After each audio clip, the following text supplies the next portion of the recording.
Oke, sekarang kita berada di bagian blank quiz. Sudah masuk bagian inti untuk pengisian soal. Di bagian blank quiz, Bapak Ibu bisa isi judul ulangannya. Misalnya, ulangan harian atau ulangan UKBM 6.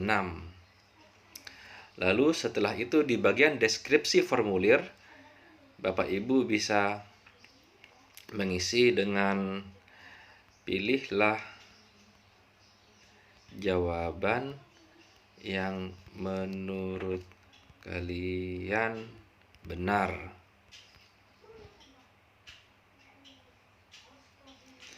Lalu bagian email, berarti anak-anak akan mengisi alamat emailnya. Lalu setelah judul dan deskripsi ulangan diisi, baru kita masuk ke bagian pengisian soal.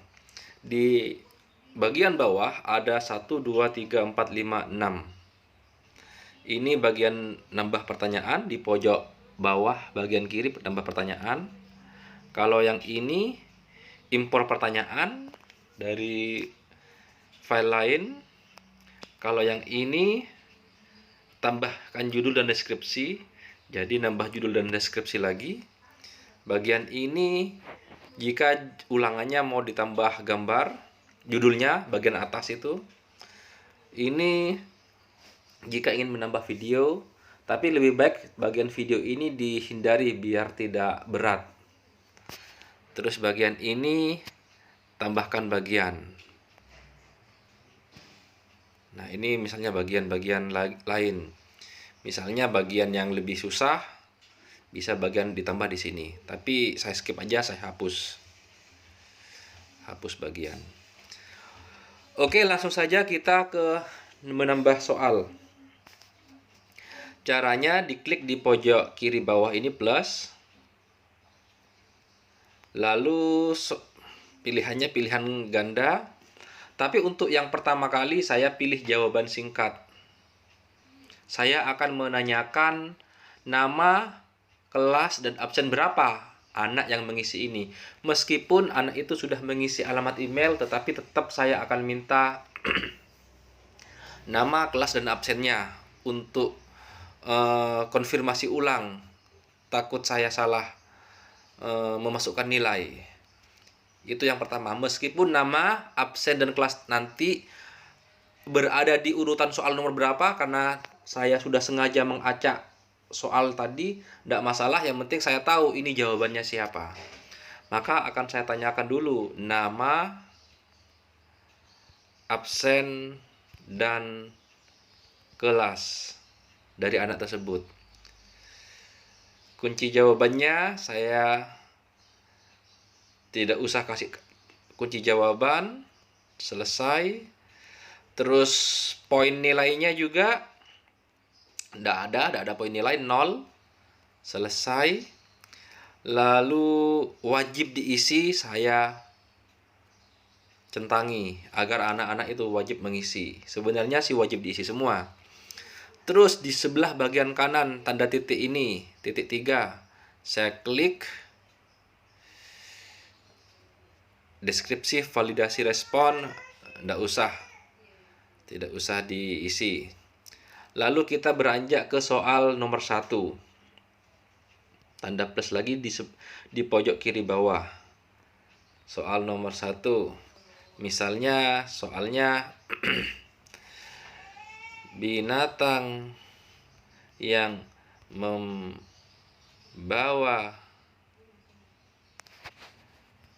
virus corona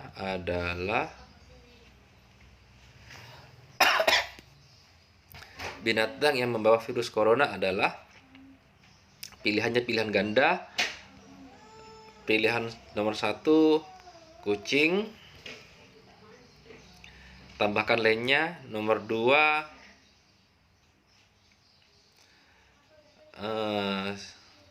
kelinci, tambahkan lagi opsi kelelawar, tambahkan opsi lagi kera, tambahkan opsi lagi anjing. Nah, ada 5 pilihan. Setelah itu baru kita klik kunci jawaban di pojok kiri bawah ini. Kita tentukan mana yang benar jawabannya. Misalnya kelelawar, ini yang benar saya centangi. Poin nilainya saya kasih nilai soalnya misalnya berapa. Kalau seandainya 40, nanti Bapak Ibu bisa bagi sendiri. 40 soal berarti per soal ada berapa. Misalnya saya 4 poinnya. Habis itu selesai. Setelah selesai baru kita pilih lagi wajib diisi. Terus habis itu di pojok kanan bawah titik 3 itu kita pilih. Nah, deskripsi kalau seandainya pengen tambah deskripsi soal, ini kalau pengen nambah deskripsi soal, misalnya deskripsinya apa, mau nambahin petunjuk lagi silahkan. Lalu buka bagian berdasarkan jawaban. Nah, ini yang penting, acak urutan opsi. Pilihan jawabannya akan diacak. Setelah itu selesai, baru kita beranjak ke soal berikutnya. Soal nomor 2. Tambah lagi di pojok kiri bawah plus ini.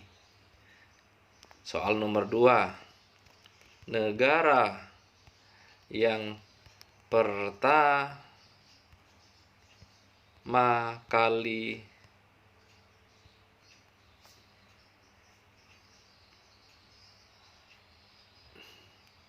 terjangkiti virus corona adalah. Habis itu ini pilihan ganda. Kalau mau pilihan ganda, kalau mau pilihan yang lain kotak centang boleh. Kotak centang berarti ada lebih dari satu jawaban. Drop down, pilihan-pilihan drop down, skala linier dan seterusnya. Nah, paragraf, jawaban singkat dan lain-lain. Ini saya pilih pilihan ganda. Lalu kalau pengen nambah gambar di sini ya bisa klik nambah gambar. Gambar, unggah gambar, kamera berarti foto kita langsung diambil pakai kamera HP. URL jika ingin masang link YouTube atau link website lain, foto jika ingin mengambil foto di HP, Google Drive dan lain-lain. Tidak usah. Pilihan pertama, negara Amerika. Pilihan pertama. Habis itu tambahkan lainnya. Tambahkan opsi. Korea. Tambahkan opsi lagi. Jepang. Tambahkan opsi lagi. Cina. Ada berapa sudah? Ada 4, tinggal 1. Habis itu Italia. Setelah itu kita pilih jawabannya yang mana dengan mengklik kunci jawaban di pojok kiri bawah. Pilihannya saya pilih Cina. Poin benarnya saya kasih nilai poin 4. Itu baru selesai. Setelah jawaban diisi, baru centangi di wajib diisi. Nah, itu baru habis itu wajib diisi. Di bagian kanannya lagi titik 3 itu dipencet, acak urutan opsi, sama seperti tadi. Begitu seterusnya. Anggaplah ini sudah selesai. Baru yang paling penting adalah ini setelan sudah diubah. Setelannya saya cek lagi. Sudah, simpan. Ini apa ini? Kirim. Nah, habis itu setelah selesai langsung kita back saja karena akan otomatis tersimpan. Saya kembali. Habis itu, nah ini sudah kembali ke Google Classroom. Ini yang paling penting. Yang paling penting adalah di bagian tugaskan di pojok kanan atas ini ada beberapa pilihan. Untuk menghindari siswa itu bekerja sama, berembuk, untuk meminimalisir agar siswa itu tidak bekerja sama atau berembuk, waktu pengerjaan kita batasi. Misalnya 60 menit dengan soal yang diacak, dengan pilihan jawaban yang diacak, dan waktu yang terbatas. Jadi jangan langsung diklik tugaskan. Kalau langsung ditugaskan, maka akan muncul anak-anak tinggal melihat dan mencari jawabannya sebelum waktu itu dikerjakan. Karena deadline-nya sudah cukup lama, 2 hari lagi, maka mereka akan ada kesempatan untuk bekerja sama atau cari jawaban di Google. Jadi ulangan ini harus kita jadwalkan kapan akan tayang. Maka kita klik jadwalkan. Misalnya saya lihat sekarang tanggal 5 April, berarti anggaplah besok ulangannya tanggal 5 April, sekarang tanggal 4, besok tanggal 5, jam berapa anak-anak akan bisa membuka ulangannya, bisa mengakses ulangannya. Misalnya jam 8, saya cek lagi.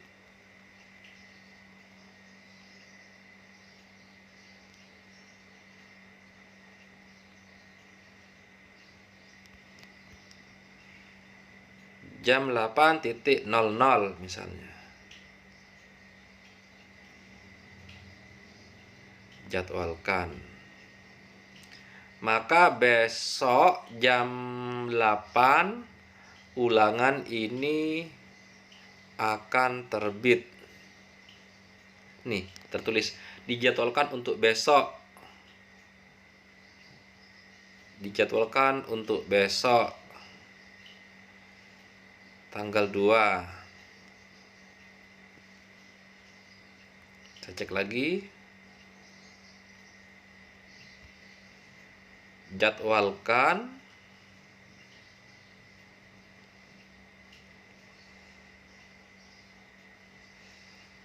untuk besok.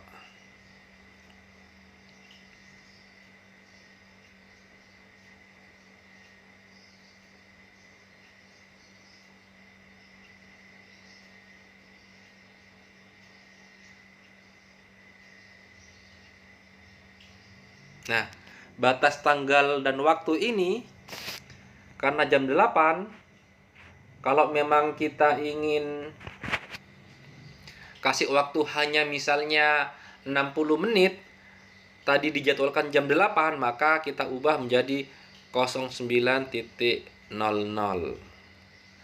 Ini adalah batas waktu anak-anak boleh mengumpulkan tugas ulangan. Batas waktu anak-anak boleh mengumpulkan ulangan. Jadi langsung kita klik jadwalkan.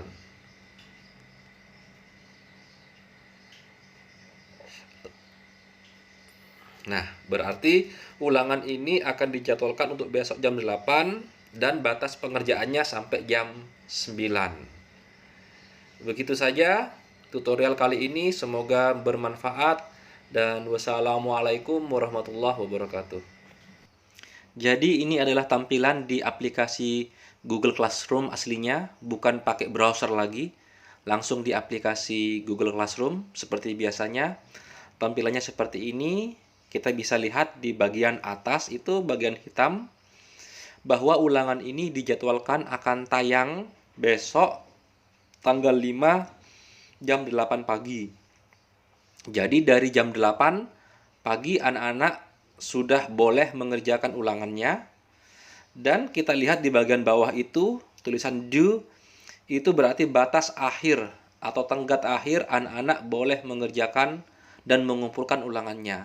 Lewat dari situ maka tidak bisa lagi anak-anak untuk menyetorkan ulangan hariannya. Jadi Bapak Ibu harus benar-benar mengingatkan bahwa ulangan akan otomatis tayang besok jam 8 dan otomatis tutup jam 9.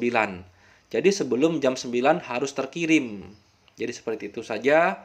Semoga bermanfaat buat Bapak Ibu. Wassalamualaikum warahmatullahi wabarakatuh.